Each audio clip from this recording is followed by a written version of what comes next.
If you're a professional brewer, you know how frustrating it can be when you go to place a yeast order and what you're looking for is out of stock. Well, Imperial Yeast is here to help by guaranteeing that commercial orders up to 20 liters of 10, yes, 10 of their most popular strains will ship free if they're not in stock when you place your order. Some of these strains include A38 Juice for those hazy IPAs, A07 Flagship, a classic in clean American styles, L13 Global, which is said to be one of the world's most popular lager strains, A44 Kviking for your warm fermented beers, and so many more. So in addition to pitching right with the highest quality yeast on the market, they're promising that yeast will be ready when you need it or shipping is on them. Whether you're a pro or a home brewer, if you haven't tried Imperial Yeast in your brewery, it's time to up your game. You can check out everything Imperial Yeast has to offer and place your commercial orders at imperialyeast.com.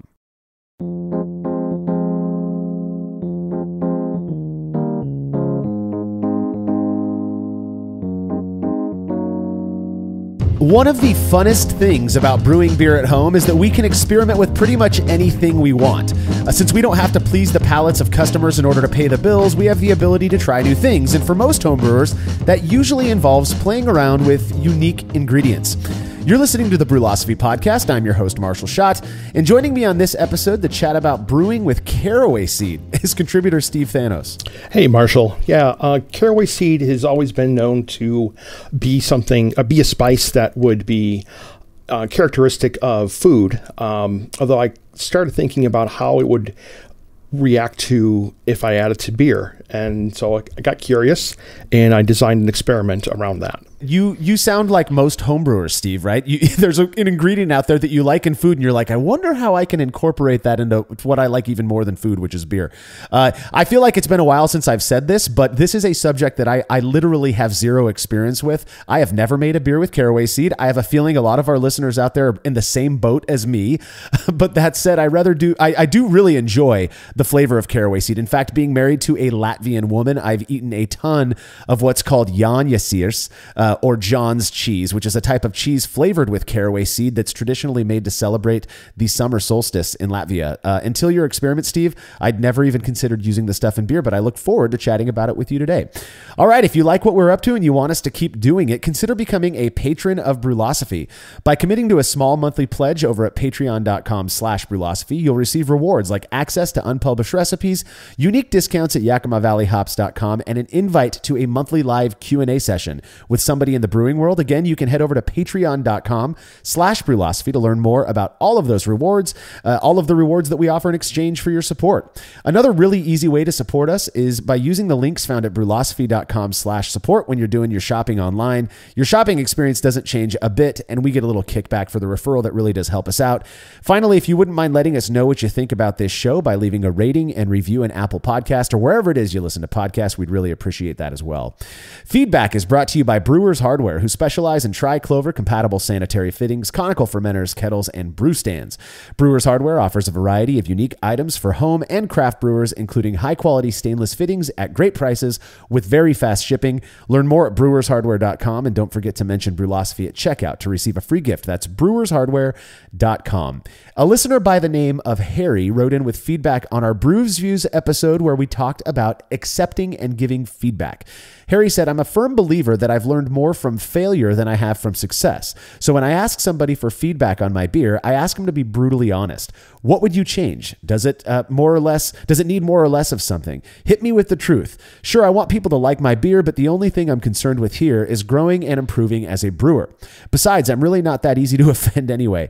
Obviously, some people aren't comfortable being that honest with others. It makes them feel mean, and I get that. But isn't it kind of liberating to let go of your ego for a bit and listen to the truth? It'll help your beer in the long run, too.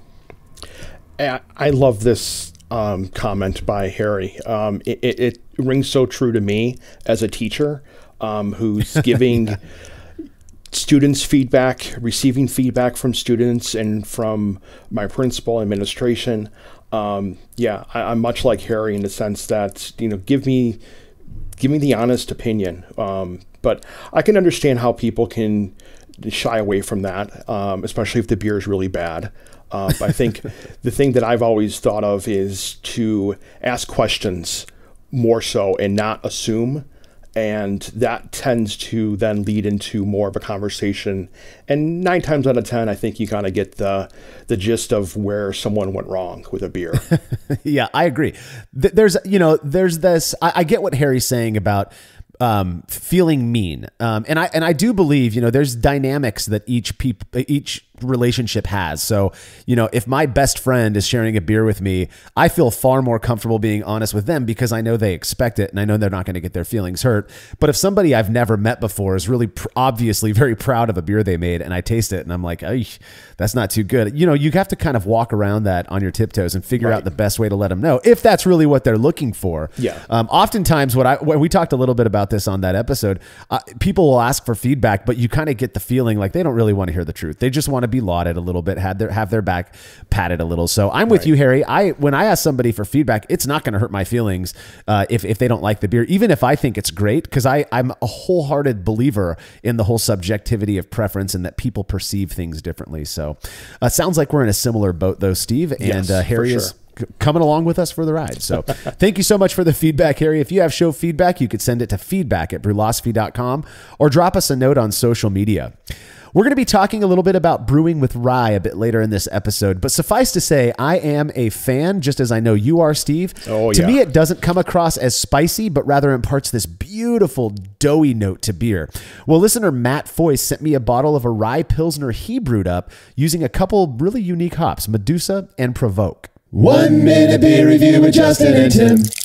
Look at this clean son of a gun. Yeah, this is a fine looking beer. I don't know if it's a Miller Lite I fine looking beer. I see you. Hey, you got a big forehead and almost I do. Same size as mine. Bosley has not got a hold of me, but if Bosley's out there and listening, I got no aroma. No, super flat. A little dank, definitely dry. It's dry. It's dry like your sense of humor. Oh, it's not drinkable. I just don't know if it's got like bad flour going on. Is that hibiscus? I'm not liking it too much. Yeah, this isn't one of my favorites. It just has this front bitterness, and I'm good with not drinking it. I'm gonna give it the benefit of the doubt. Timmy, I'm gonna agree with you. This isn't one of my favorite beers. Yeah. But I'm tasting a little bit of citrus on the back end. Whether it's a pineapple or not, I'm not entirely sure. But I'm going to give this a 4 Timmy J's. Oh, that's generous. I'm just going to go with a 2. A 2? Yeah. It's just not drinking this a 2. I don't like it. Spell it one more time. I don't have any left. I'm at a loss. I honestly don't. I figured the guys were going to be big fans of this beer actually because of how simple and clean and delicious it was. I thought it was excellent, doughy flavor with a noticeable but not unpleasant floral note. So I'm with them on that piece of it. I'm not sure how much Provoke Matt used in this beer, but I didn't get much in the way of wood character. I have had a beer made with Provoke at Haas up in Yakima a couple years ago, and it tasted like it was barrel aged. So I'm assuming Matt didn't go overboard with the Provoke hops. And just in case you're unaware, Provoke is this newish hop product from Haas that has little bits of oak ground up into the pellets, which is really cool. So either way, great job, Matt. I thought it was excellent. Yeah, a rye lager sounds really good right about now. Nice, crisp, clean, with that doughy, earthy taste from the rye. I would definitely enjoy this beer. Yeah, I mentioned we're going to talk about rye in a bit because that is you made a rye saison for the experiment we're going to talk about. But I don't get spicy from rye, and I think a lot of people mistake rye for caraway or other spices that are often used in rye bread and such. And so what I get when there's a high proportion of rye is that nice doughy character that I think is awesome, but more so than anything, I get a nice mouthfeel. I mean, rye is known to have higher beta glucan content, which we know contributes to viscosity and kind of fullness of mouthfeel. So anyways, I thought it was an excellent beer, even if the guys didn't, Matt. So thank you so much for sharing it with us. If you'd like to have your beer or any other fermented beverage you feel like sending in reviewed by Justin and Tim, you can email me, Marshall@brulosophy.com, and we will get you all set up. All right, we've got to cut to a quick break. When we come back, the focus will be on brewing with caraway seed.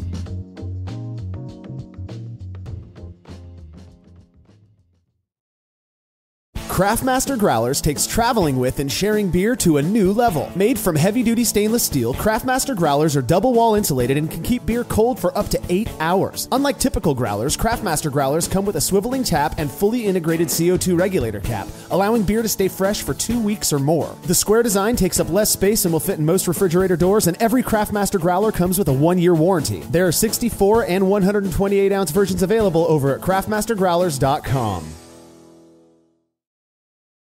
After a long brew day, the last thing I want to do is waste more time chilling wort. I've tried so many different options, and ultimately I settled on the super efficient immersion chillers made by Jaded Brewing. With the King Cobra and Hydra, I'm able to chill my entire batch of wort from boiling to just a few degrees above groundwater temperature in as little as 6 minutes. If an immersion chiller is right for your brewery, then do yourself a favor and check out all of the rad options Jaded Brewing has to offer at jadedbrewing.com. And be sure to let them know Brulosophy sent you.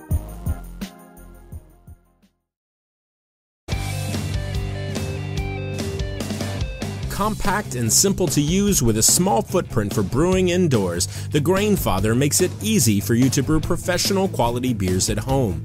The Grainfather is an all-in-one brewing system that lets you brew all grain beer in a single compact stainless steel unit.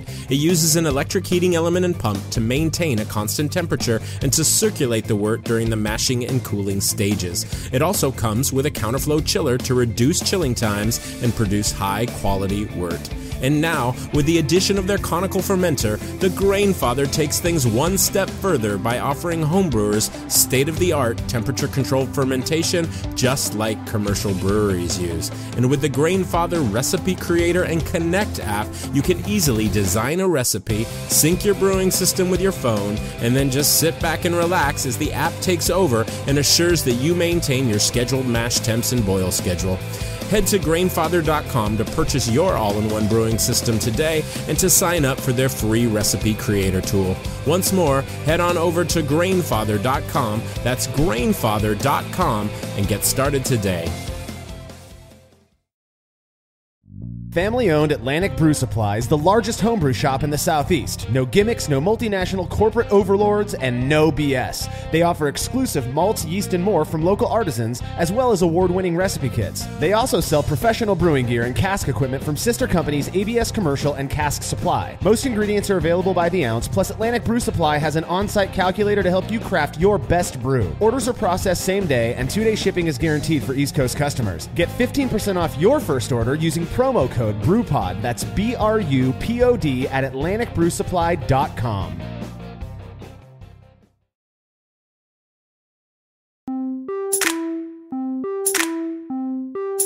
We all know that it only takes 4 main ingredients to make a delicious beer: water, malt, hops, and yeast. For some, however, this just isn't enough.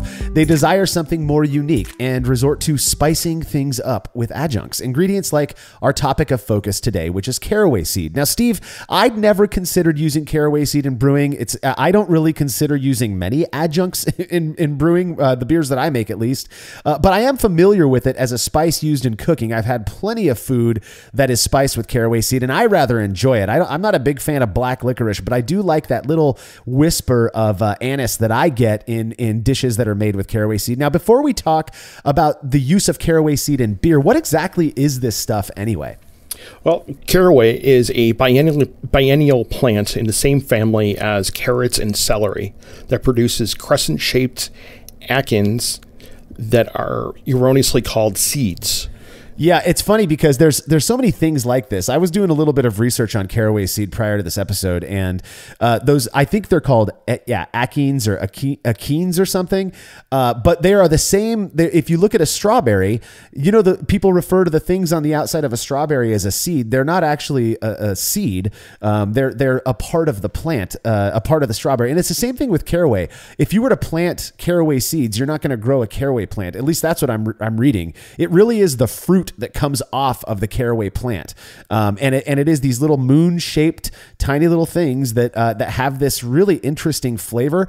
They possess a relatively high amount of this compound called D-carvone or D-carvone, which is responsible for the spicy notes that caraway seed is known for, and that I believe people mistake as being the rye spice in so many dishes and beer when using rye in beer. But that's for another episode. But this D-carvone is also present in dill and mandarin orange peel. So when you read about the characteristics that caraway seed can impart to beer, often what you're going to hear is citrus, peppery notes, and then anise, or this mild licorice flavor, in various orders actually. And I don't know if it has something to do with the way that the caraway seed gets used or how it's cooked or whatever it might be, as to which one of those is stronger, which one of those characteristics is stronger. But yeah, those are the three things that you typically, the descriptors that you see associated with caraway seed is citrus, pepper, and anise. Right.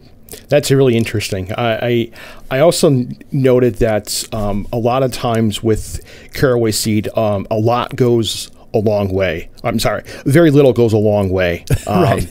That you don't really want to add too much, especially when you're making a beer with it. I found some research that says that 5 grams of toasted caraway seed is plenty for a gallon. So A gallon of beer, you're saying? exactly. Yeah, if you look at foods that are often made with caraway seed, I think typically outside of Indian food, which is where I've had so many dishes, Indian food dishes that have some caraway character to them. But you'll also see fennel seed in a lot of dishes. And that's something I think some people get kind of mistaken for with caraway seed. They are distinct, they are different, but they have very similar flavor profiles in my experience. For sure.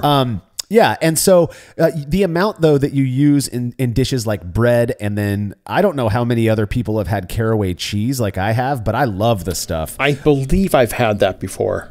It's a house cheese, right? So it's usually made in the kitchen. It's not. I've never seen it sold outside of Latvia, But I've been married to my wife for almost 20 years, and it's a traditional cheese that they make called Jāņasirs that comes out for Jāņa, which is the summer solstice every year. And so many Latvian grandmas are known for making this stuff, and it's absolutely delicious and has all of those characteristics that meld so well with that kind of earthy, simple cheese flavor. Anyways, if you can find yourself some Jāņasirs, give it a go.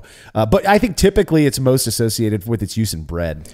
Yeah, that's what I'm associating caraway seed with, even well before this beer came about, and then even after. I still think of it as something with bread. Well, and with beer being liquid bread, it would make sense then, right? That it might actually work. This is true. In beer. It's not a very popular ingredient for beer. I mean, if you do a Google search, brewing with caraway seed or whatever, I think probably the experiment we're going to talk about later in this episode is the first thing that's going to pop up. Right. But then beneath that, you see a couple posts that have been put on different forums on the internet in the last decade or so, but it's not really something you hear much talk about. What would you hope to get out of adding caraway to this liquid bread, aka beer? I was hoping that I would get the spice notes, and I guess it's fair to kind of distinguish between spice and spicy, which in my mind is always different.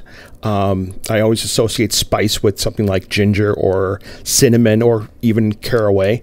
Sure. And spicy being, hot pepper and stuff that burns your mouth and doesn't react well to my stomach. And Likewise, buddy. I think that caraway is definitely one of those spices that adds something very unique to a beer. Well, so prior to the experiment that we're going to talk about later, had you ever used caraway in a beer before? Not at all. Okay, so let's spend a little bit of time then talking about the thought process that might go in, because this is such a unique ingredient. There's really not much in the way of previous anecdote or even research on the way this stuff works in a beer. That's not to say that we were the first to do it. Obviously, we were not, but it is very rare that people are brewing with this stuff. So when I think of Caraway, again, I kind of think of a denser rye-based bread and the way that it works well in that style of bread. And so my mind automatically goes toward beer styles that sort of emulate that darker flavored bread flavor, that bread character. And so my mind is kind of going towards maybe like a porter or a brown ale as being a style that could potentially work well with this. Now, of course, preference is very subjective. So some people might think that Caraway would work beautifully in a Pilsner, and by all means, you go do. But in my mind, it would seem to be a spice. The character of Caraway seed would seem to work well in darker, richer style beers that can kind of hold that up and deliver it to your palate along with other like roasted malt and caramel malt characteristics. I agree, and that is part of the research that I was doing prior to this experiment, and it said to definitely pair it with darker malts. So of course you're going to have a darker beer. I think my main objective was to not do something like a stout or a porter, so that none of those dark roasty notes would come through and kind of overtake the potential of the Caraway seed. Yeah, exactly. And I could see how roasted malts, I think that's a part of what I think would make Caraway seed work so well in those darker beers is that it wouldn't be the feature characteristic. And so again, my mind goes towards what can I do to more balance that Caraway character. And to me, higher crystal malt, a little bit sweeter with those roasty characteristics would work really well. Then again, there are quite a few kind of spicy, quote unquote, spicy styles out there that also would seem to work well with Caraway seed. You think about like Belgian ale or Saison, and within each of those styles, you have a lot of freedom to use different ingredients and to kind of pair that Caraway with other stuff as well. But the yeast or the fermentation character in those styles would seem to meld pretty well with that spicy, citrusy, slight licorice thing that you can get from Caraway seed too. Right, exactly. And that's where my mind was kind of going with the Saison style because of the phenolics that come through with the yeast, and I just think that the spiciness of the Caraway, or the spice from the Caraway, would definitely lend itself to complement the spicy notes from the yeast, and then also the citrus notes as well. Yeah, and you think about Saison. That is a style in my book, and in the way that I kind of think about it, that kind of leans into the more savory aspects of beer. And Caraway seed is a savory, perceptibly savory, spice, in my opinion, at least. It's not sweet. It doesn't taste like, a milk stout or anything like that. It's not roasty. It doesn't have those characteristics. It's kind of more that interesting kind of savory thing that can also bring with it a little hint of that citrusy. To me, it's a kind of a nondescript citrusy thing, and it's not the strongest part. When I've had Caraway bread or cheese, or even just eating Caraway seed, which is a weird experience, by the way. When I've had that, I don't really get a strong citrusy note. So for me, again, in my thinking, I'm thinking kind of darker styles, maybe something a little bit spicier, like a Saison or a Belgian ale. But really, given my love of rye bread that has Caraway seed in it, I could see if I were to use Caraway seed in a beer, I would automatically want to do something with rye, just because I love the combo of that in food. And I think it in my mind also, I was thinking about kind of debunking this whole idea that rye is associated with spice. And what we're actually, at least what my palate is tasting when I'm eating a piece of rye bread that has Caraway seed in it, is the spiciness comes through with the Caraway. Because my wife, who cannot digest seeds, she will not eat rye bread with seeds. So in our house, we don't really have rye bread with seeds in it.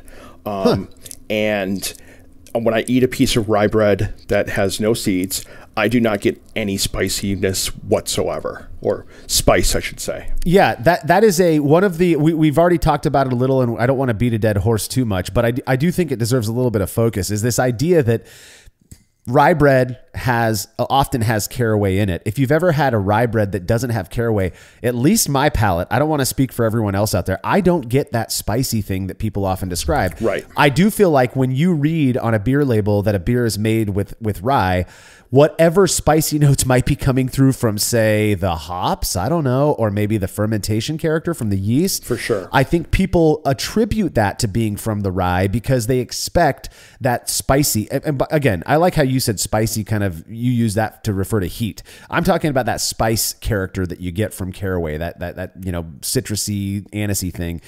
But I don't get spice from rye. I've made so many rye beers that just don't have that spice thing. So this was a kind of a fun way.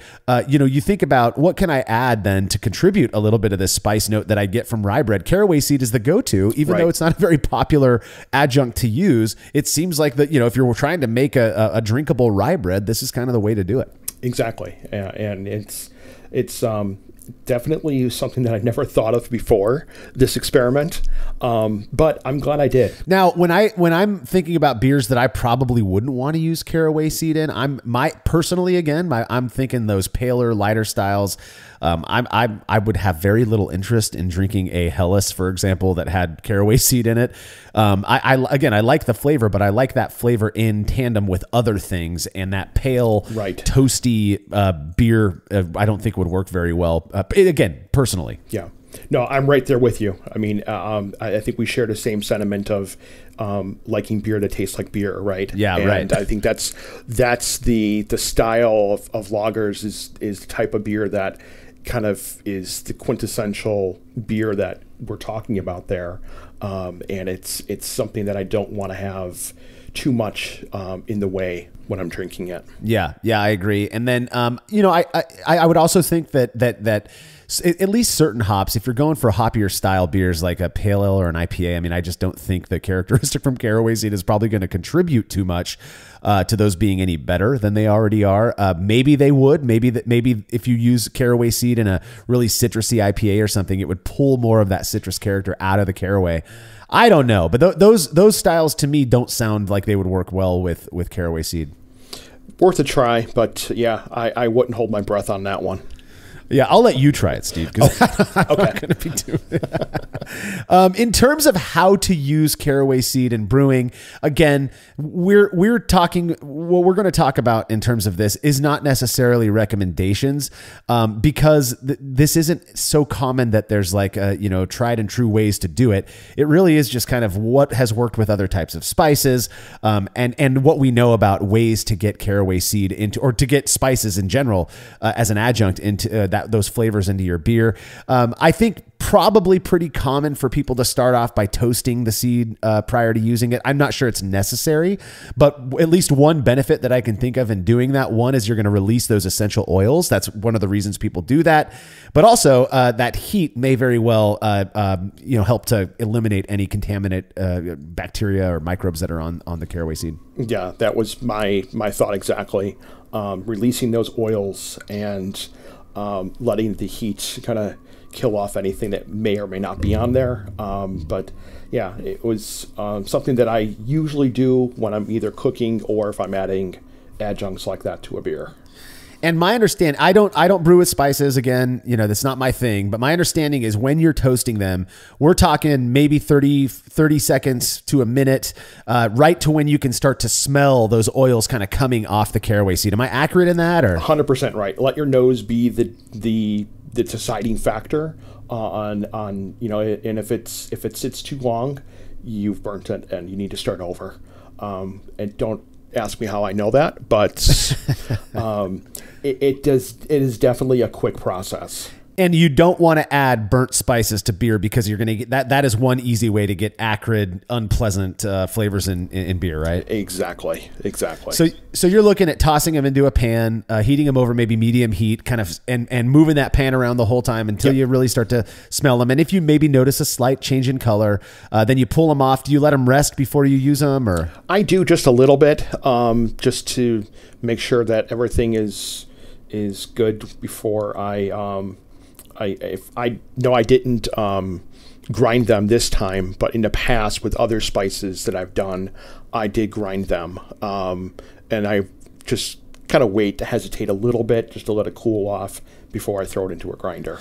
Yeah, I would think the same thing as well. You don't want to be throwing hot spices into a grinder or anything like that. Just let them cool off a little bit. Exactly. It seems like it would. Now, here's the thing. There are, in the brewing process, there are multiple points at which you can introduce adjuncts, right? From milling it with your grain and including it in the entire mash, to capping your mash with it at the end of your mash rest, to putting it in your boil. You can go at the front end of your boil, the tail end of your boil, or you can dry spice with it, as we like to say. You treat it like a dry hop. Now,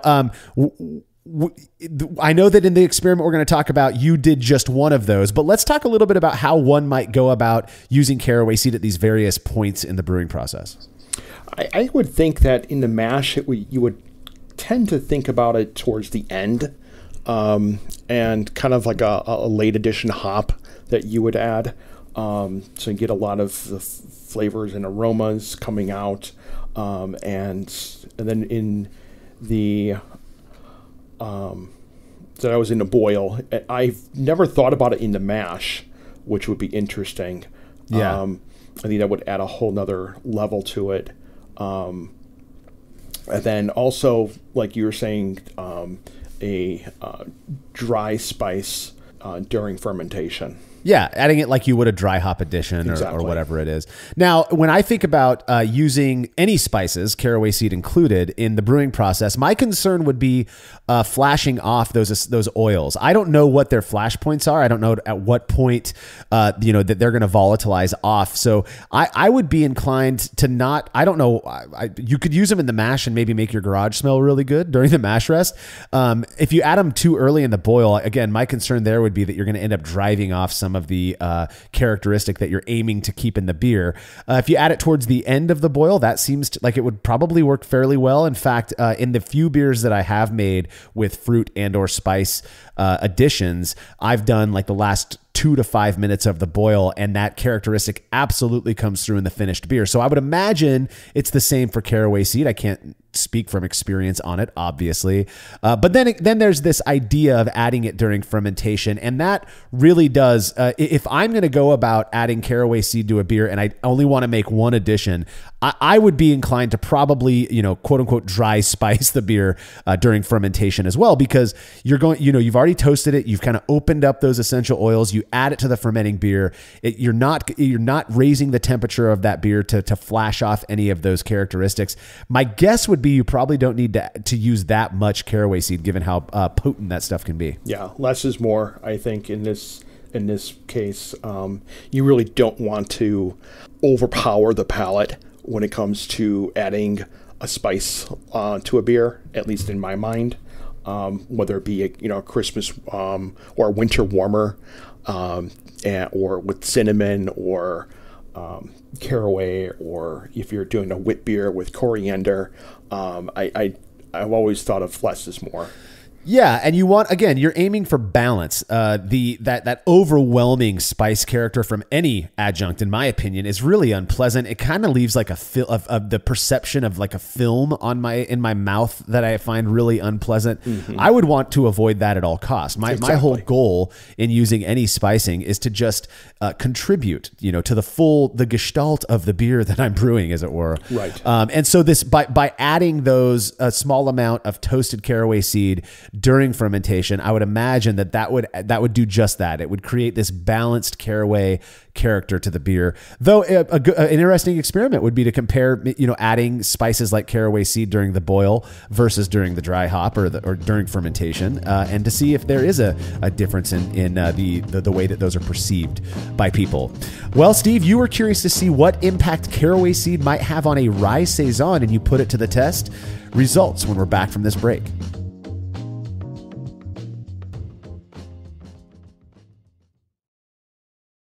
As every brewer knows, the best beer requires the best hops, which Yakima Valley Hops provides fresh from the source to brewers around the world, carrying everything from classics like Cascade to modern favorites like Galaxy and Mosaic, as well as other ingredients and gear. Yakima Valley Hops has it all. And don't forget to check out their new podcast, The Late Edition, where the YVH crew goes into depth on our favorite plant with industry experts. Head over to YakimaValleyHops.com now to see all they have to offer and subscribe to The Late Edition wherever it is you listen to podcasts. There's no denying that stainless steel is the best material for brewing equipment, and Delta Brewing Systems offers some of the lowest prices on high-quality stainless gear, like the Firm Tank, which in addition to holding 8 gallons or 30 liters of wort, comes with a domed lid to even further reduce the chances of a messy blow-off. Plus, it can hold up to 4 psi of pressure for closed transfers. Delta Brewing Systems also has their own line of brew kettles, as well as one of the lowest-priced all-in-one electric brewing systems out there, and their prices are shockingly low. If you're in the market for legit stainless gear that won't break the bank, do yourself a favor and head over to deltabrewingsystems.com today. The brew in a bag method has blown up over the last few years, and in that time, it's become very clear that not all bags are created equal. For the best BIAB experience, you have got to go with the Brew Bag. Made from high-quality, food-safe polyester, the Brew Bag is available in both 210 micron for standard brew in a bag, as well as 400 micron, which works beautifully for all-in-one recirculating systems. I've been a Brew Bag user for years and wouldn't brew without it. Head over to brewinabag.com to get the fabric filter that works for you and use promo code TBP17 at checkout to receive a discount. Again, that's brewinabag.com. Chilling work can be a chore, especially after a long brew day, but not with the Xchillerator Counterflow Chiller, which can chill a 5-gallon or 19-liter batch of wort in 5 minutes or less, leading to a strong cold break and clear wort in the fermenter. Brewlosophy's Matt Del Fiacco uses the Xchillerator Max and absolutely loves it. In addition to improved chilling efficiency, every Xchillerator comes with a 5-year warranty that covers the entire chiller for manufacturer defects. If you're looking to up your chilling game and a CFC is right for you, head over to Xchillerator.com today.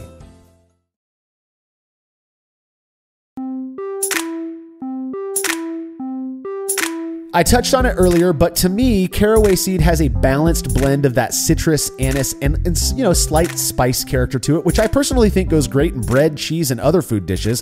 While I tend to stick with more standard flavored beer flavored beer, I can certainly see how caraway seed could work well with certain styles. Steve, wanting to see the impact it might have on a rye saison, you put it to the test. Yeah, so I created this recipe that I'll be honest with you, it was the first time I've brewed it. I've been wanting to brew a rye saison for several years, and I chose some Vienna malt as my base, sort of a non-popular base malt for a saison, but I thought for what I was trying to achieve with this beer, I thought it was going to be the right one. Yeah, I talked about it a few times on the show that Vienna malt is often mistaken as a specialty malt. It's actually a base malt, and it's not that different than in terms of color than pale malt. It self converts. It's got high diastatic power. It's a beautiful base malt for a variety of styles, in my opinion. So I 71% Vienna malt as the base of this beer, I think is a beautiful idea. Right. I thought it was a good malt to use. Really kind of showcases the wonderful breadiness that comes with Vienna. And then I used plenty of rye specialty malts along with rye malt, almost 20%. It's 18% actually for rye malt. And then a little bit of caramel rye at 4.5%. And then 4.5% of chocolate rye, which is a favorite specialty malt of mine, both contributing the rye flavor and the mouthfeel of rye, of course, but it also contributes a lot of color as well. And then I ended it with 2% of Carafa 2, which just giving it that extra little push for color. Yeah, Carafa 2 isn't a malt necessarily known for contributing too much. As a dark roasted malt, it doesn't really contribute too much of those roasty characteristics.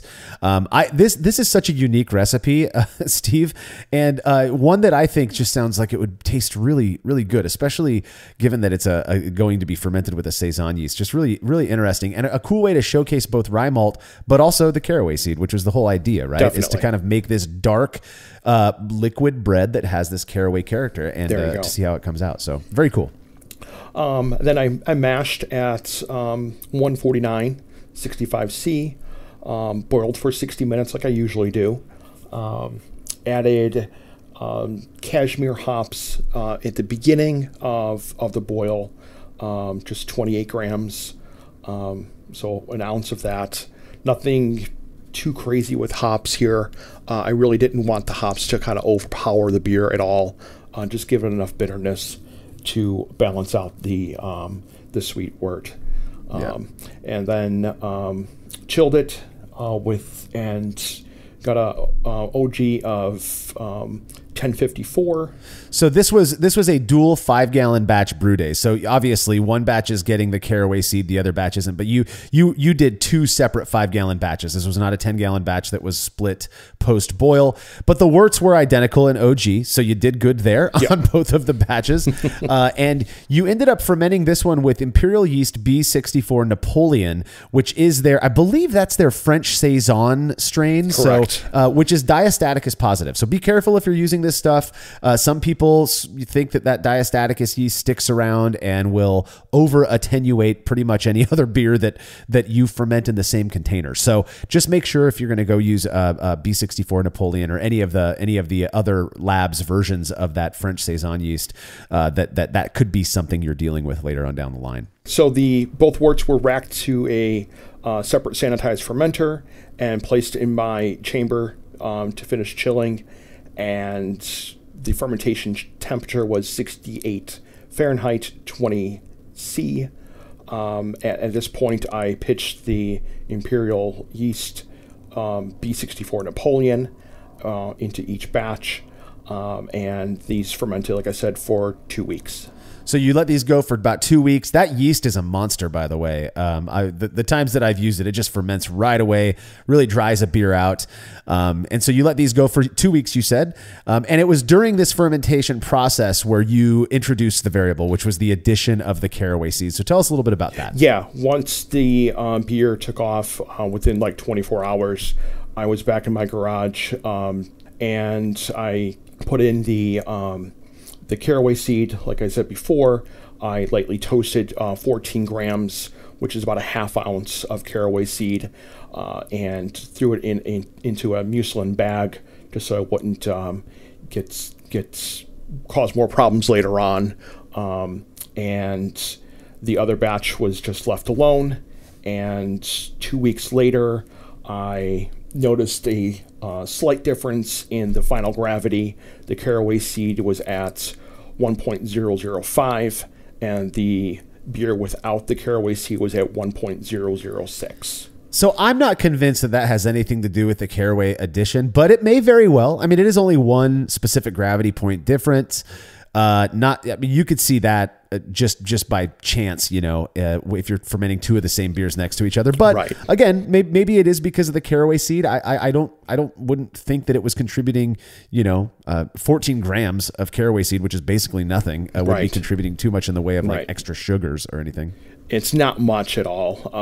But yeah, who knows? Who knows? Yeah. At this point, the beers were transferred to sanitized kegs and placed in my Keyser and left on gas for 3 weeks before they were ready to serve. So get these beers nice and carbonated up, and serve them off to participants, which thankfully you went and actually collected real data on this one, even though we're still at the tail end of this COVID thing. Hopefully it's the tail end. You were able to collect data for some real participants. Yes. Wonderful thing. Yes. But before we get into that, let's talk about your personal experience with this. First off, the way the beers looked, how would you describe it as the person who saw them in real life? I've only seen the photos in the article, and they look pretty identical to me, but to your your eyes, did they look any different? Did that 14 grams of caraway seed impact the way that they looked at all? No difference at all. None whatsoever. Both were very dark. Both looked identical to me. So one of the things you'll read about, or that I've read about at the very least, when it comes to using toasted spices in beer, is that the oils that release can have an impact on foam retention.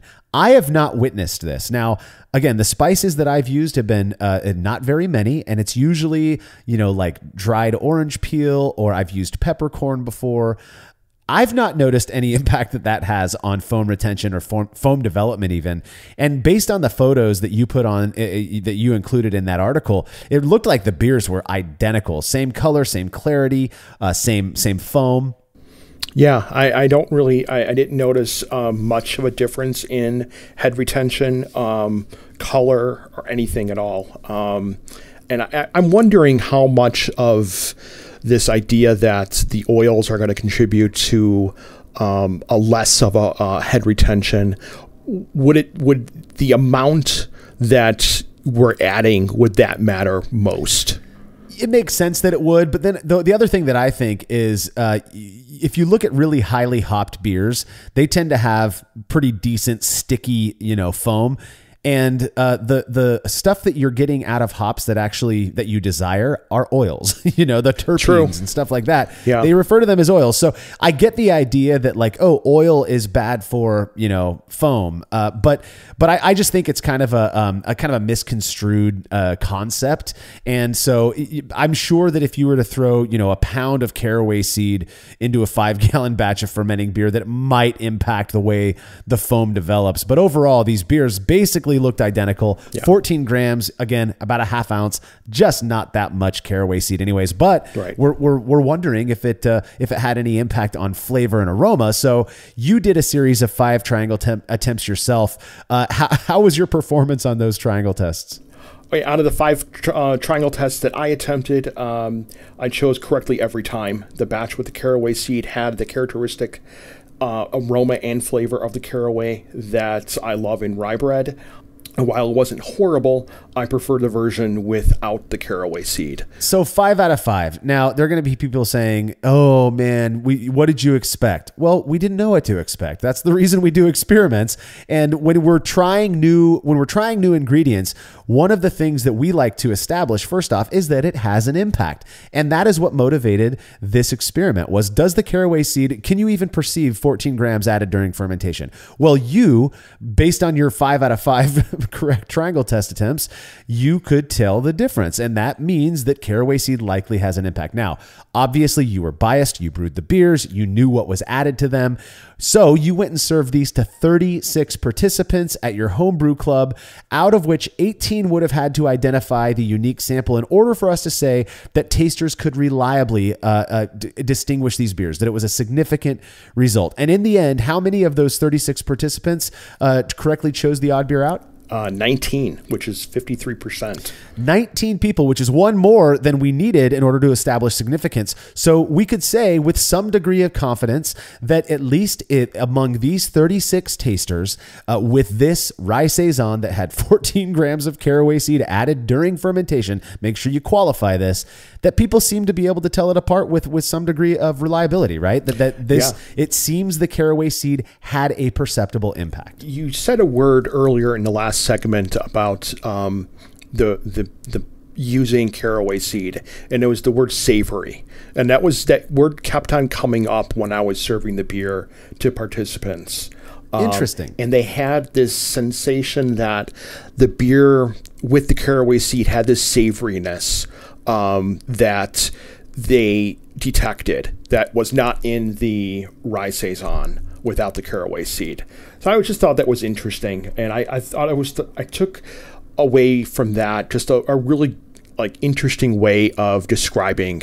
We try to find words to associate with what we're tasting, and I thought savory was probably right on, and it was an interesting way of describing it.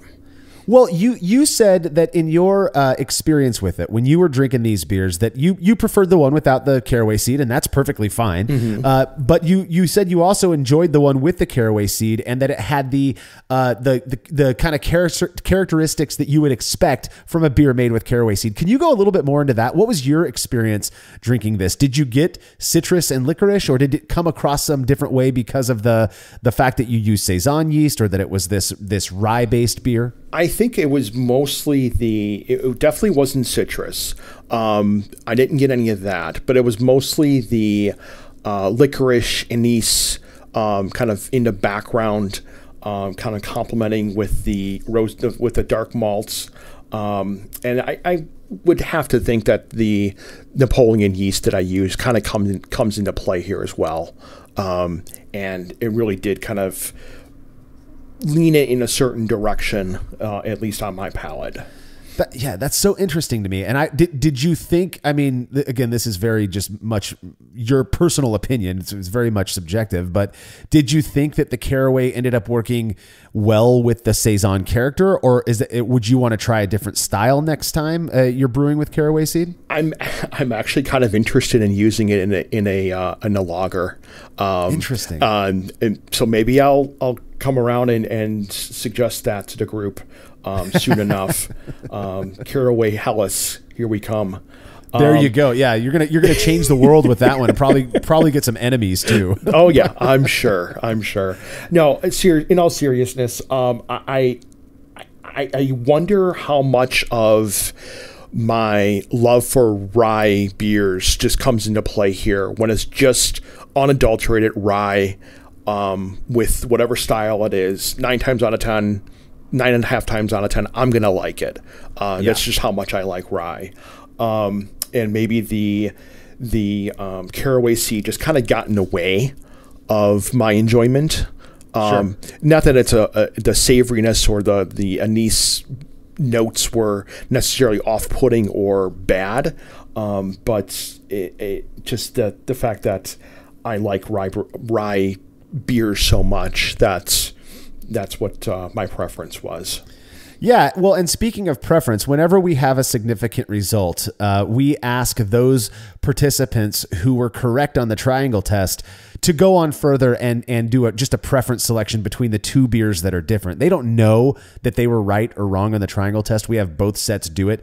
It's kind of funny, actually, as an aside. When somebody's wrong on the triangle test, the survey takes them to a comparison of the two identical beers. And so I've gone just for fun. I've gone and I've looked at like how many of those people say that the beers taste similar or aren't different. Yeah. And almost everyone picks one of the two as being their most preferred, even though they're identical. Human psychology fascinates me. It's great, isn't it? It's so funny. So in this one, anyways, we did ask tasters who were correct on the triangle test to pick the one of the two that they liked better, the rye Saison that had caraway seed and the one that didn't. Out of the 19 people who were right, 5 of them said they preferred the beer made with caraway seed. 7 said they preferred the beer made without caraway seed. So a slight, I doubt that's significant if you were to run it through a t-test. So 5 liked caraway seed. 7 preferred the beer without the caraway seed. 6 people had no preference despite perceiving a difference. And the way that I interpret that one is they either thought both beers weren't very good, or they thought they both equally as good at the very least. And so that's fair to me. It's like, oh, they're both kind of interesting. They're different, but I don't really have a difference, or I don't have a preference. And then one person reported perceiving no difference. People will say, well, you should have disregarded their data. No, that's not how stats works. Right. You don't do that. This person is admitting that they thought the beers tasted the same, but they were still correct on the triangle test. So you have to include them in the full set of data. What was really interesting, so one group of people that I of the tasters was from Skeleton Key Brewing Company, which is a neighborhood brewery by me in the western suburbs of Chicago. And so I did a triangle test with the owners, the brewers, and the staff. And a lot of them were so shocked when I told them, after we had the reveal of what the what the difference was, and so many of them were so shocked that this was actually a thing to do for beer and using caraway seed. I got a lot of looks like, really? That's what it was? So it was really interesting. I think it's an interesting adjunct to add to any beer. You know, I'm thinking here about, I doubt I ever brew with caraway seed. I mean, there are so many other adjuncts that I'm already avoiding using that I'm just being honest here. Right. I'm going to clump the caraway seed into that same bucket of adjuncts that I'm just going to shy away from in my own brewing. But I really would, I'd be interested to try a beer made with caraway seed. I'm not sure I would enjoy a Helles made with it.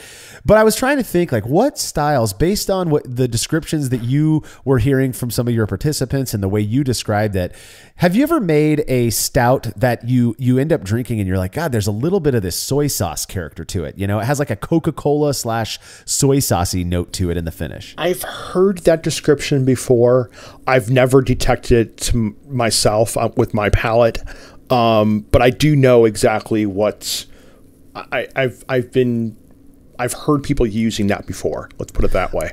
Yeah, I made a really dark, very, very dark imperial stout one time. I'd say it's more of an American stout, around the 7.5% range. This was probably a decade ago. And as I was tasting the final gravity samples, you know, from my hydrometer flask, I'm sitting there going, boy, it's not strong, and carbonation may help with it, but there's a just slight soy sauce character. And I'm thinking to myself now, maybe just a little whisper of caraway seed might contribute to the savoriness of that style of beer. Possibly. To me, honestly, a rye pale ale or a rye blonde ale that doesn't have all of those dark malts, I'd be interested to see how caraway seed presents in a beer like that as well, because you're kind of emulating a lighter bread with that caraway seed flavor in it, and right. I could see maybe using I like how you went with Vienna in the Saison, but you know, you ferment it with a clean yeast and maybe add some biscuit malt or victory malt to kind of amplify that more bready toasted bread characteristics. I mean, it sounds like it might work out fairly well. And then I'm thinking some imperial yeast that would invoke some sort of citrus notes to it. Maybe imperial citrus that we've used in the past would be something to kind of maybe bring out the citrus notes of the caraway seed. Sure, yeah, and that citrus, you know, I think it's A30. I forget what the number is for imperial yeast citrus, but it's also it's Saccharomyces trois or Sac trois that people thought was a wild yeast before, like a Brettanomyces, but it's not. It's a sac yeast. Beautiful citrus characteristics, fruity characteristics fermented with it. Yeah, I could see that kind of. You know, you're trying to favor that citrusy thing from the caraway seed. Who knows, man? I mean, it's kind of like uncharted territory over here. It really people is. brewing with caraway seeds. Right. So, well, I think it's cool that you did the experiment, and the fact that you, as well as a significant proportion of tasters, could tell these beers apart says that it may very well be something brewers can get away with. We do have a couple of reader comments, not too many. The first one comes from a guy named Clark, who says Aquavit or Aquavit, I'm not sure if I'm saying that right, can have a very pronounced caraway flavor, and I think it's fair to say it's not for everyone. I like it, but I'm not surprised a noticeable dose in this beer got a mixed verdict. Now, for those who don't know what Aquavit is, it's a relatively neutral liquor like vodka that's flavored with caraway seed. So there are actually a few types of spirits out there that are known for being made with caraway seed, I believe, and this may be one of the more popular ones. I've never had it, but I've never had it either. I'm thinking of a famous Greek liqueur, ouzo. You've heard of that before. That has a very strong anise taste to it. I wonder what they use for that. Yeah, I was thinking the same thing too when I was reading Clark's comment originally. And I don't know if ouzo is made with fennel or caraway. I get a stronger anise thing or anise, like a licorice character from fennel seed than I do caraway. And if you've ever been to an Indian restaurant, many of the ones that I've been to have like candy coated fennel seeds up that you can eat on your way out. They say it aids in digestion. Right. That to me, it's like candy covered. They taste like Mike and Ike's, which I hate, by the way. It's just too licoricey for me. It is. Yeah. Yeah. So, well, that's Aquavit. If you like the flavor of caraway and you like to drink spirits, go grab some of that stuff. There you Who go. knows? Maybe you'll enjoy it. Yeah.